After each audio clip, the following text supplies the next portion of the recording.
Matthew 6:27 transformed my life about 25 years ago. It reads, "And which of you by worrying can add 1 cubit to his stature?" In other translations, it's paraphrased. Which of you by worrying can add an hour or a day to your life? Basically saying, worrying won't change the outcome. I remember being in a horrible situation. Can't go into details.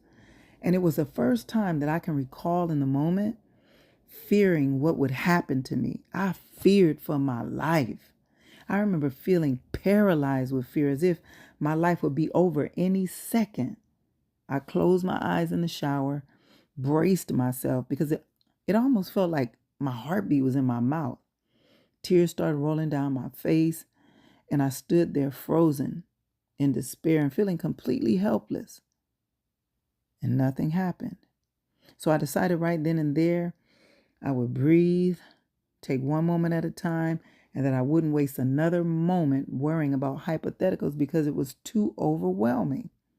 Before I knew it, hours had gone by, and when the night came, I decided if I was really in trouble and unsafe, that I might as well get a good night's sleep. So I prayed and went to bed and got some of the best sleep. A week, then a month went by, and at that point, the lesson was clear. Time spent worrying does not stop life from happening. The Bible said, believe it or not, in this world, you will have tribulations. Never said might or maybe, you will. The reason anxiety is so prevalent these days is because so many people live in fear, silently suffering, too afraid to face it or endure suffering or pain, when we really need to view suffering and pain differently anyway. When worry comes, acknowledge it and process it.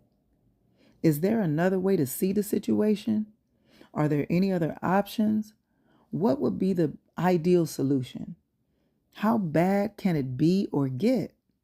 Once you have acknowledged that you are worried and you have used that nervous energy to process it, take it to God in prayer and have faith that God is the answer to every problem and He's always right. Acknowledge, process, pray, and watch God work.